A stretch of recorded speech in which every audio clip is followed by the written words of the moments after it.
Kami tahu Tuhan firman-Mu tidak akan sia-sia Tuhan ditaburkan Tuhan. Kami boleh terima Roh Kudus-Mu Tuhan. Kami boleh terima bahasa Roh-Mu Tuhan. Dan kami mau praktekkan terus Tuhan.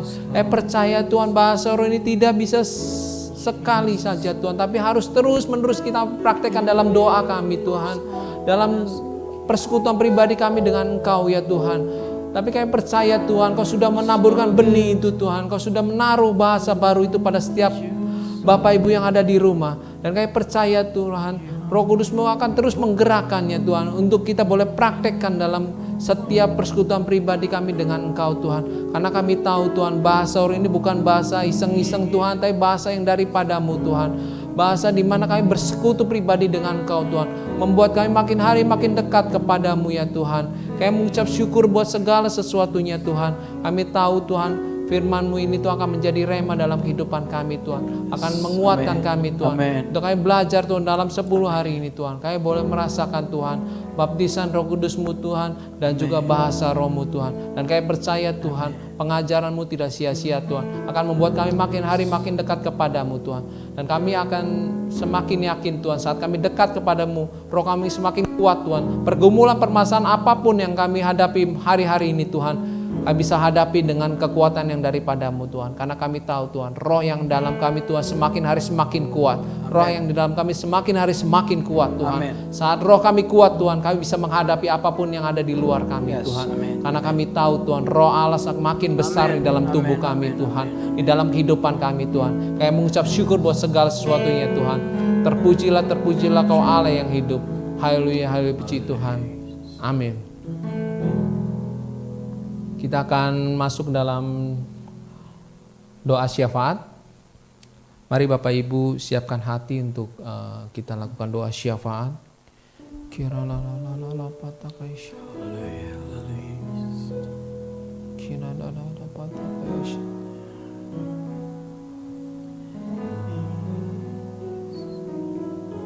Tuhan, kami sehati Tuhan dengan jemaat-Mu Tuhan, berdoa Tuhan buat bangsa dan negara ini Tuhan. Bangsa negara ini butuh Engkau ya Tuhan. Bangsa negara ini butuh jamahan-Mu Tuhan, butuh pemulihan yang daripada-Mu ya Tuhan, butuh kekuatan yang daripada-Mu Tuhan, butuh kesembuhan yang daripada-Mu ya Tuhan. Berdoa Tuhan buat semua para pemimpin bangsa ini Tuhan, dari level presiden sampai level RT RW Tuhan. Saya percaya Tuhan, Kau berikan kesehatan yang baik buat setiap mereka. Kau berikan kekuatan yang baik Tuhan buat mereka Tuhan, yang sempurna Tuhan. Sehingga mereka boleh memikirkan yang terbaik Tuhan buat bangsa negara ini Tuhan. Berikan solusi-solusi yang terbaik Tuhan buat semua pergumulan permasalahan yang sedang dihadapi bangsa ini Tuhan, yaitu COVID-19 ini Tuhan. Kami percaya Tuhan, Kau berikan yang terbaik Tuhan, berikan ide-ide yang terbaik Tuhan buat para pemimpin bangsa ini Tuhan. Dan juga buat para tim medisnya, berikan kekuatan yang baik Tuhan, yang sempurna Tuhan, supaya mereka juga boleh kuat, sehat, sempurna Tuhan, untuk menjaga, mengobati pasien-pasiennya juga Tuhan. Kayak percaya kami berdoa Tuhan untuk serumnya segera dapat ditemukan Tuhan, vaksinnya Tuhan. Dan kayak percaya Tuhan, vaksinnya akan segera ditemukan dan untuk mengobati setiap yang belum terkena Tuhan, dan juga mengobati orang-orang yang sudah terkena Tuhan. Kayak percaya Tuhan, Kau akan temukan, Kau berikan hikmat-Mu Tuhan buat para dokter, para pabrik-pabrik obat Tuhan, untuk bisa menemukannya Tuhan. Kayak percaya Tuhan, supaya segera wabah ini bisa selesai Tuhan. Dan kayak percaya kami tolak Tuhan, tidak ada krisis ekonomi buat bangsa ini Tuhan. Kayak percaya dalam nama Yesus, Kau akan tutup bungkus Tuhan ekonomi bangsa ini Tuhan, supaya terhindar dari krisis Tuhan, terhindar dari hutang-hutang yang berbahaya yang membuat bangsa ini krisis Tuhan. Kayak percaya Tuhan, ketakutan-ketakutan boleh ada, tapi saat kami percaya kepada-Mu Tuhan, Kau akan selesaikan Tuhan permasalahan itu, dan kami akan kuat kembali. Tidak ada ketakutan dalam hidup kami Tuhan, karena kami memiliki Engkau ya Tuhan. Percaya Tuhan, setiap pergumulan permasalahan bangsa ini Tuhan, Kau bantu selesaikan. Dan juga buat kota kami Jakarta ini Tuhan, lindungi dan jagai Tuhan, supaya tidak makin hari makin bertambah pasiennya Tuhan, supaya makin hari makin disembuhkan semua pasien-pasiennya Tuhan. Yang sudah sakit disembuhkan, yang belum sakit Tuhan dijagai supaya tidak terkena Tuhan. Dan kayak percaya Tuhan, semua warga negara Indonesia segera disembuhkan, dipulihkan Tuhan, supaya cepat selesai juga Tuhan. Dan kayak percaya juga Tuhan, kayak berdoa Tuhan buat gereja-Mu ini Tuhan, khususnya buat gembala, ibu gembala dan keluarganya Tuhan. Lindungi, jagai dan berkati mereka Tuhan. Berikan hikmat-Mu Tuhan, supaya mereka tahu apa yang harus mereka kerjakan Tuhan untuk gereja-Mu ini ya Tuhan. Kau juga berkati Tuhan asisten gembala, para pengurusnya Tuhan, dan juga aktivis-aktivisnya dan juga jemaatnya Tuhan. Lindungi dan jagai sertai mereka Tuhan. Berkati mereka ya Tuhan. Amen. Jauhkan dari segala sakit penyakit, virus, bakteri dan apapun yang menyerang mereka Tuhan. Kayak percaya Tuhan, covering-Mu Tuhan. Kau berikan imunitas yang kuat Tuhan buat setiap anak-anak-Mu ini Tuhan. Supaya kami terhindar dari segala virus, bakteri ataupun penyakit-penyakit yang lain Tuhan. Kayak percayakan semuanya ke dalam tangan-Mu ya Tuhan. Kau yang campur tangan Tuhan buat ekonomi dari para jemaat, para pengurus dan juga para aktivis dan semuanya Tuhan, dan juga buat dagangan bisnisnya mereka, pekerjaan mereka. Kau berkati ya Tuhan, Kau sertai mereka Tuhan, dan kami percaya Tuhan, Kau berikan kekuatan buat mereka Tuhan untuk menghadapi pergumulan permasalahan ini Tuhan, supaya mereka sama-sama dikuatkan, dipulihkan Tuhan. Dan kami percaya, kami tolak Tuhan, tidak ada krisis ekonomi buat mereka Tuhan. Kami percaya yang dagangan sepi dibuat ramai kembali Tuhan.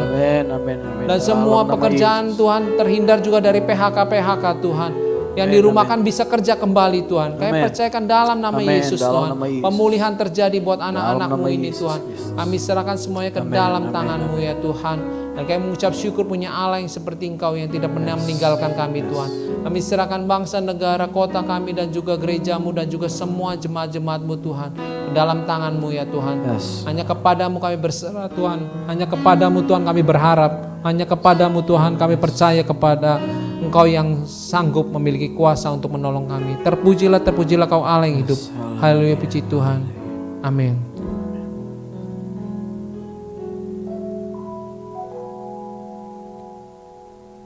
Oke, ibadah sudah selesai. Kita akan masuk dalam doa berkat. Kita siapkan hati untuk terima berkat Tuhan.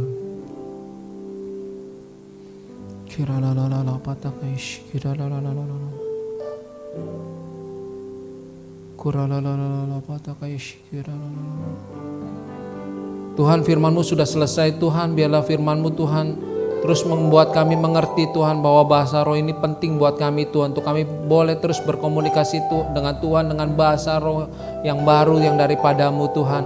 Karena kami tahu Tuhan, dengan bahasa roh akan membangun iman kami semakin kuat, semakin dekat dengan Engkau ya Tuhan. Kami gak mau hanya belajar pada saat malam hari ini, tapi kami mau praktek terus di dalam persekutuan kami pribadi dengan Engkau Tuhan. Karena kami tahu Tuhan, bahasa roh ini bukan bahasa yang kebetulan, tapi bahasa yang benar-benar Tuhan sudah berikan buat kami, anak-anak Tuhan. Mari kita angkat tangan kita untuk terima berkat yang daripada Allah Bapa.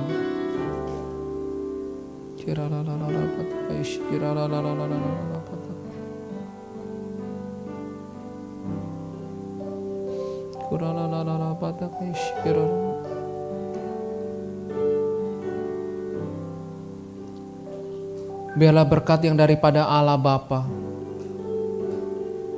menyertai kita, dan cinta kasih daripada Yesus Kristus menyertai kita, dan penyertaan daripada Allah Roh Kudus terus ada dalam hidup kita, memberikan damai sejahtera, memberikan berkat-berkat yang kami butuhkan sesuai dengan rencana-rencana Allah. Biarlah semuanya itu menyertai kita dari sekarang sampai selama-lamanya. Yang percaya dan mau katakan amin. Tuhan Yesus memberkati.